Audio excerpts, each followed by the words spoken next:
9월 16일 새벽기도 함께 예배하겠습니다. 찬송가 352장입니다. 찬송가 352장 1절, 2절, 4절만 찬송할게요. 찬송가 352장입니다. 십자가 군병들아 주 위에 일어나 기들고 앞서 나가 담대히 싸우라. 주께서 승전하고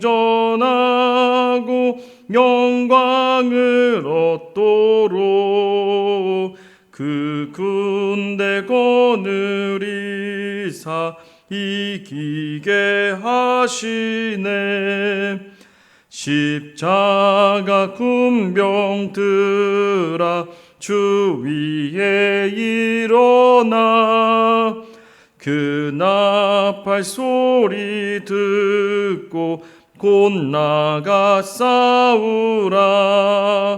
수 없는 원수 앞에 주 따라갈 때에 주 예수 힘을 주사 강하게 하시네. 십자가 군병들아 주 위에 일어나 이날에 접전하고 곡개가 부르라. 승전한 군사들은 영생을 얻으며 영광의 주와 함께 왕노릇 하리라. 아멘. 아멘. 오늘 우리 주신 말씀은 출애굽기 6장 10절부터 27절까지 말씀입니다. 출애굽기 6장 10절부터 27절까지 말씀. 우리가 한 목소리 함께 읽겠습니다. 여호와께서 모세에게 말씀하여 이르시되 들어가서 애굽 왕 바로에게 말하여 이스라엘 자손을 그 땅에서 내보내게 하라. 모세가 여호와 앞에 아뢰어 이르되 이스라엘 자손도 내 말을 듣지 아니하였거든 바로가 어찌 들으리이까. 나는 입이 둔한 자니이다. 여호와께서 모세와 아론에게 말씀하사 그들로 이스라엘 자손과 애굽 왕 바로에게 명령을 전하고 이스라엘 자손을 애굽 땅에서 인도하여 내게 하시니라. 그들의 조상을 따라 집의 어른은 이러하니라. 이스라엘의 장자 르우벤의 아들은 한옥과 발루와 헤스론과 갈민이 이들은 르우벤의 족장이요. 시므온의 아들들은 여무엘과 야민과 오핫과 야긴과 소알과 가나안 여인의 아들 사울이니 이들은 시므온 가족이요. 레위 아들들의 이름은 그들의 족보대로 이러하니 게르손과 고핫과 무라리요. 레위의 나이는 137세였으며 게르손의 아들들은 그들의 가족대로 림니와 심므이요. 고핫의 아들들은 아므람과 이스하엘과 헤브론과 우시엘이요. 고핫의 나이는 133세였으며 무라리의 아들들은 마을리와 무시니 이들은 그들의 족보대로 레위의 족장이요. 아므람은 그들의 아버지의 누이 요게벳을 아내로 맞이하였고 그는 아론과 모세를 낳았으며 아므람의 나이는 137세였으며 이스라엘의 아들들은 고라와 네벡과 시그리요. 우시엘의 아들들은 미사엘과 엘사반과 시드리요. 아론은 암미나답의 딸 나손이 누이 엘리사벨을 아내로 맞이하였고 그는 나답과 아비우와 엘르아살과 이다말을 낳았으며 고라의 아들들은 아셀과 엘가나와 아비아삽이니 이들은 고라 자손의 족장이요. 아론의 아들 엘르아살은 부디엘의 딸 중에서 아내를 맞이하였고 그는 비느하스를 낳았으니 이들은 레위 사람의 조상을 따라 가족의 어른들이라. 이스라엘 자손을 그들의 군대대로 애굽 땅에서 인도하라 하신 여호와의 명령을 받은 자는 이 아론과 모세요. 애굽 왕 바로에게 이스라엘 자손을 애굽에서 내보내라 말한 사람도 이 모세와 아론이었더라. 아멘. 여러분 추석 연휴가 시작되었습니다. 가족을 만난다는 것 사실 기대도 있어요. 그런데 두려움도 있죠. 기쁨도 있지만 긴장도 있습니다. 부모님에게 죄송한 마음이 있을 수도 있고 서운한 마음이 있을 수도 있고 형제와의 관계 속에서도 그저 좋은 게 아니라 또 자녀들이나 또 삶의 자리를 비교하다가 또 염려가 생기고 시기와 질투 가운데 있을 수도 있습니다. 여러분 이 추석 연휴의 첫 시작에서요. 저는 여러분들이 하나님을 놓치지 않게 되기를 간절히 소망합니다. 여러분 오늘 본문의 말씀 모세가요. 자기 민족에게 좀 표현이 뭐하지만 외면을 당했습니다. 자기는 아론과 같이 하나님의 말씀을 전하였던 것뿐인데 바로는 이들을 멸시하고 쫓아냅니다. 그러자 잠시 후에 고된 노역을 그들에게 이스라엘 백성에게 주자 여러분 이스라엘 백성의 리더들은 이 바로를 찾아가요. 그리고 그 나오는 길에 더 큰 노역의 자를 얻게 되면서 모세와 아론을 향하여 원망하기 시작합니다.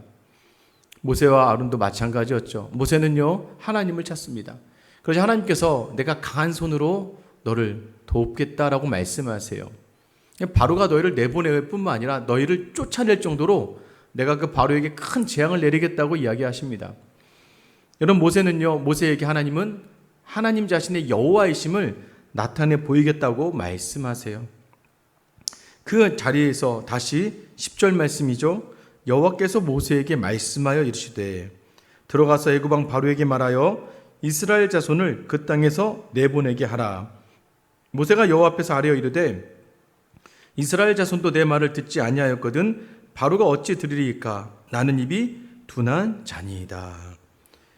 여러분 바로를 만나서 하나님의 뜻을 전했던 모세예요. 그런데 바로뿐만 아니라 이스라엘 백성에게도 냉대를 받습니다.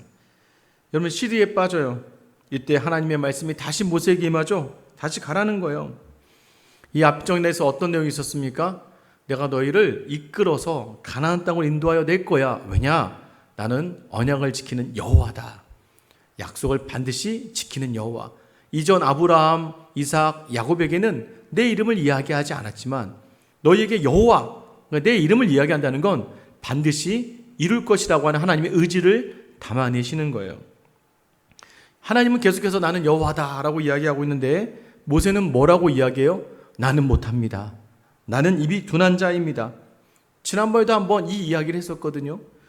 여러분 자신의 의지와 힘으로 하려고 했던 모세와 그 모세에게 하나님의 말씀으로 일하게 하시려고 하는 하나님의 품심이 대조가 되는 거예요.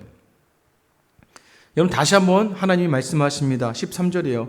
여호와께서 모세와 아론에게 말씀하사 그들로 이스라엘 자손과 애굽 왕 바로에게 명령을 전하고 이스라엘 자손을 애굽 땅에서 인도하여 내게 하시니라. 다시 이제 가라 그래 얘기해요. 모세와 아론에게 다시 가라. 애굽 왕 바로 앞에서 명령을 전하라. 이스라엘 자손을 애굽 땅에서 인도하여 내게 하시니라. 여러분 지금 보세요. 아직 이루어지지 않는 거예요. 근데 인도하여 내게 하셨다라고 이야기해요. 그리고 또 하나는 무엇입니까? 이 과정이 중요해요. 과정에서 뭐가 중요해요? 이 모세가 해야 될 게 뭐예요? 바로에게 명령을 하라고 합니까? 아니에요. 명령을 전하라고 이야기해요. 누구의 명령이에요? 바로 하나님의 명령이에요. 하나님의 명령을 바로에게 너는 전할 뿐이다 라고 이야기해요. 여러분 우리는요 어떤 일들을 닥쳐 있을 때 우리 힘이 들어갑니다. 특별히 믿음의 자리에서도 마찬가지예요. 그때는 하나님이 우리에게 말씀하시는 거예요. 나의 뜻을 전해라. 나의 마음을 전해라. 네가 하는 게 아니잖아 라고 이야기하는 겁니다. 여러분 이 예를 드리기 위해서 이 성경의 기자 이 하나님은 어떤 말씀을 주시냐면 14절부터 계속해서 25절까지요. 25절 26절까지 이 레위의 족보를 이제 설명해 갑니다. 사실 아론의 족보인데 모세를 포함한 아론의 족보를 이야기하세요. 왜 갑자기 생뚱맞게 하나님께서 모세에게 말씀하신 것 바로에게 전하고 모세 아론을 통해서 이스라엘 백성을 땅에서 인도하여 내실 것인데 굳이 이 족보를 이야기할까요? 사실 이 족보는요 레위에서 시작해서 쭉 오다가 아론을 지나서 비느하스에 이르기까지 6대의 레위 지파의 족보를 기록합니다. 여러분 왜 갑자기 족보가 들어와요? 모세와 아론을 창세기에 기록된 이스라엘의 선조들하고 연결해요. 그러니까 하나님의 약속의 말씀이죠. 그러니까 그들의 혈통에 속한 자로 하나님의 종으로서 너희가 정당한 그러한 권위가 있다는 것을 강조해 주시기 위해서요. 정당한 권위는 무엇입니까? 여지껏 모세는 애굽의 왕자로 40년 있었어요. 그리고 미디안에서 40년 동안 아무것도 아닌 자로 지냈습니다. 이제는 소명을 들고 그 자리에 섰는데 어떤 소명이냐 이거예요. 누구의 소명이냐 이거예요. 너를 부르신 하나님 어떤 분이시냐? 어제 우리가 나눴던 것처럼 약속을 주셨던 하나님이라는 거예요. 근데 그 약속을 지금 누가 이루어내느냐? 여러분 오늘 축복을 이야기하는데 루벤, 시몬, 레위 지파의 이야기만 하고 있어요. 루벤 지파는요 장자였죠. 야곱의 장자였습니다. 원래 장자권을 루벤 지파가 가져야 돼요. 근데 이 루벤은 야곱의 아들 중에 장자였던 루벤은 자기 서모, 그러니까 야곱의 첩이었던 빌하와 간통을 하면서 장자권을 잃게 됩니다. 자, 그런데 또 둘째, 셋째 시몬과 레위가 등장하는데 창세기 35장에 보면 이제 자기 동생의 디나가 이 그 땅의 세겜 땅의 아들에게 강간당하는 사건이 일어납니다. 근데 어쨌든 얘기가 잘 마무리가 돼서 화평을 맺기로 했는데 그 조건이 세겜 땅의 사람들이 할례를 받는 것이었어요. 세겜 사람들이 특별히 세겜 땅의 아들이 이 딸 디나와 결혼하기 위해서 그렇게 하겠다고 합니다.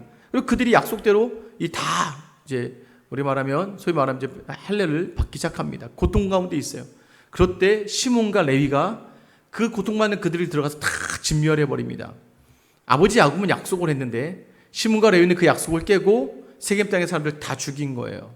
이 일로 인해서 시몬과 레위도 장자권을 잃게 되고 결국엔 그 장자권을 우리가 알고 있는 유다가 얻게 됩니다.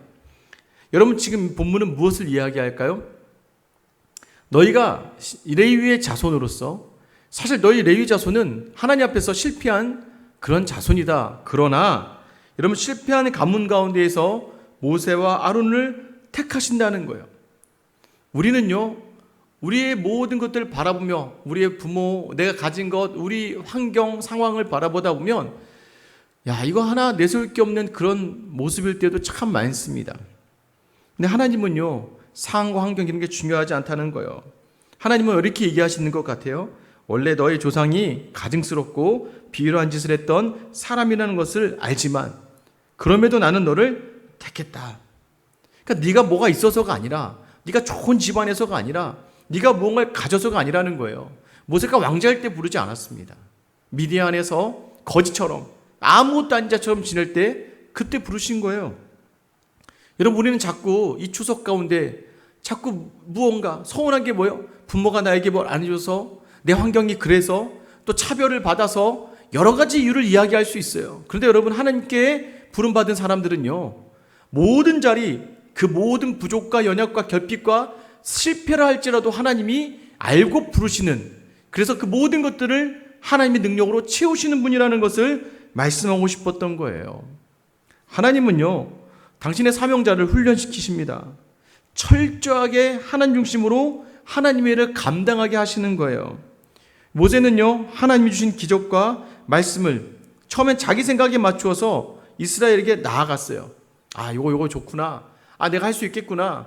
여러분 그런데 나아가서 잘 될 줄 알았는데 바로에게 뭉전박대 당하고 자기 민족에게 외면당하는 그 상황에서 또 원망과 불평을 들어가면서 모세는 무너져 버리고 말았어요. 여러분 지금도 많은 사람들이 하나님의 뜻을 마음에 품고 살아간다고 이야기합니다. 믿음으로 산다고 이야기해요. 그런데 여러분 어때요? 결과는 항상 내가 가지지 않은 세상의 것을 보다가 무너지고 말아요. 오히려 내 뜻과 내 의지를 담았다가 더 무너지고 말합니다. 지금 계속해서 사람 탓하시고 환경 탓하시고 더불어서 실족하고 자존감마저 땅에 떨어져 버리고 말 때 있어요. 그때 어떻게 해야 됩니까? 약속의 말씀을 기억해야 돼요. 하나님을 바라봐야 됩니다. 자꾸 그 상황에서 세상 것으로 자꾸 나를 보면 여러분 어떻게 만족이 있고 또 때로는 교만해요. 그래서 사람들을 함부로 생각합니다. 여러분 하나님께서는요 하나님을 바라는 사람에게 하나님의 말씀을 이렇게 통해서 위로해 주시고 격려해 주시는 거예요. 무너진 가문, 조상의 치욕이 있는 가문의 자녀임에도 불구하고 하나님의 선택한 사람이 바로 모세라는 거예요. 그 사람으로 하나님의 일을 마땅히 감당할 힘을 주신다는 거예요. 원래 아무것도 아닌 사람을 택하여 주님께서 특별한 하나님의 사람으로 인도하여 가신다는 겁니다. 오늘 26절 보세요. 이스라엘 자손을 그들의 군대대로 애굽 땅에서 인도하라 하신 여호와의 명령을 받은 자는 이 아론과 모세요. 그들의 군대, 하나님의 군대라고 표현하죠. 하나님께서 리더를 세우시고 영적인 전쟁에서 자신의 군대를 이끌고 세상에서 반드시 승리하십니다. 여러분 믿으시죠? 그래서요, 우리는 리더로 세워져가는 이 시간을 두려워하거나 그 잠시의 시간을 불평과 원망으로 보내면 안 되는 거예요. 추석의 연휴입니다. 여러분 우리를 부르신 하나님 맞아요. 여러분 우리가 다 가질 수 있지는 않죠. 또 비교하다 보면 부족한 게 있고 마냥 기쁘고 즐겁지 않을 수 있습니다. 근데 여러분 하나님을 바라보시며 하나님이 나를 부르셔서 이제 이곳에서 어디로요? 나의 형제와 부모와 자녀로 향하는 이 자리에서 여러분 저희는 여러분이 세상의 것으로 가족과 자녀와 또 형제를 만나는 만남의 자리가 아니라 정말 하나님 때문에 하나님으로 말미암아 우리가 이 선 자리 나의 능력이 아니라 다 하나님의 은혜다. 여러분 이 상황을 자꾸 나의 기준으로 바라보면 만족이 안 되죠. 내게 없는 것을 자꾸 남 탓을 하게 되죠. 여러분 이 시간 우리를 이 가운데로 보내신 하나님께서 우리의 부족과 연약과 결핍의 모든 죄를 덮으시고 강한 손으로 하나님이 일하여 주신다는 것을 여러분 놓치지 마셔야 돼요. 이 추석 연휴의 첫 시작 날부터 마치는 시간까지 여러분들 모든 여러분의 말과 행동이 하나님이 있는 것처럼 하나님이 일하실 수 있는 것처럼 여러분의 자리를 만들어내고 하나님의 일하심을 경험하는 더 큰 은혜를 경험하는 귀하고 복된 이 추석 연휴가 되시기를 예수님의 이름으로 축원합니다. 기도하겠습니다.